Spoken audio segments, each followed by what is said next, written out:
tinuturuan tayo mamingwit ni Munton, guys. Eto, may guide naman siya. Kailangan isakto lang daw sa G-spot. Bastos yun. Hindi mo magandang... Yung second guide niya, ida-drag map niya lang, guys, kung saan nakatutok yung araw na kulay dilaw para makabuka ng combo.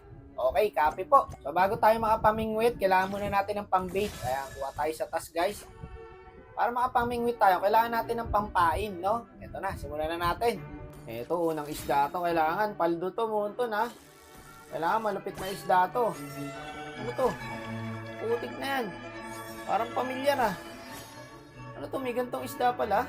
May lahing isda agad yung binigay, guys. Okay, balik na lang agad sa dagat pag gano'n nakuha. Ito, matagal-tagal. Nakakaramdam ako magandang isda to. Ito yung idadrag, guys, oh, kung saan nakatutok yung kulay dilaw. Kasi pag hindi nyo na-drag yan, mamimiss mo kahit walang kayo. Ayan, nasayang yung isda. Ito, matagal ulit. Kailangan kasi, guys, masundan mo siya ng maayos para makabuka ng combo. Ito, tulad yan. Pag hindi mo nasundan, magmi-miss. Ngayon, pag nasundan mo siya, makakabuka ng combo. Ayun o, tapos tagtarin mo yan, boy. Nakakaramdam ako magandang isda to. Ano to? Pamilyar na naman, kamukha ni Pabida. Ba't ganito isda dito, Munton? Ang babantot. Wala ba yung kahit normal lang?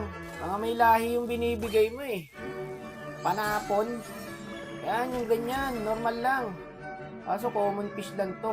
Isa na lang tuloy na try, dalawang binigay, pambalik sa dagat eh. Wala ba dyan yung super rare? Yun yung maganda makuha eh. Kagi, good lang. Kailangan sa dulo pala, guys. Para perfect. Dito nyo makikita yung mga napingwit nyong isda, guys, sa gallery. Puro common fish yung nakuha natin. Pero may nakuha tayong dalawang super rare eh. Ayan o, dalawang endangered species. Namimigay rin palang pambait dito, boy. Ayan o, 5 o.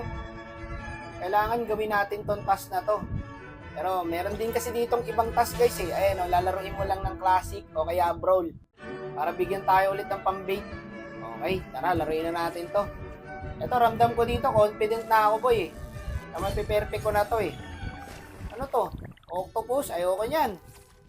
Kailangan yung super rare. Ito, medyo matagal. Pag medyo matagal, matik eh. Ayun na, perfect. Tapos arrow. Perfect yan lahat, Brad. Sabay combo. Ayun yung combo niya, boy. Pucha, may istorbo. Masusuntok kita. Ay, wag! Masusuntok kita. Wag! Isa pa, boy, unfriend kita. Sayang yung combo. Mas magandang isda sana yung makukuha natin dun. May nag-invite lang eh. Putik na yan, pal yun ah. Okay, bawi lang. May natira pa naman tayong pambait, guys. Eto, matagal. Maganda to. Maganda to. Wag lang may mag-invite. Okay, drag, arrow. Simple lang naman eh, oh. Sabay combo. Kagi, ang ganda na ito. Sunod-sunod. Tuloy-tuloy, boy. Ano to? Eto na. Wow. Ano to? Scallops? Paldo, gagstick. Scallops, pre. Super rare yun, oh. Ang ganda eh. Check natin. Oo nga, super rare. Walang ya. Unti-unti natin tong super rare, guys. May last bait pa tayo, guys. Ubusin na natin to. Pagkatapos ako bigyan ng super rare, binigyan na ako ng dark system na isda. Pati ba naman dito? Kasi yung clouds, guys, pag clinic nyo yan, may timing pala yung Brad para makuha nyo yung mga super rare na isda. Ayun, oh. Walang ya. Iba ka, Munton. Nabitin ako, boy. Gusto ko pa sana maglaro kaso wala na tayong pambait.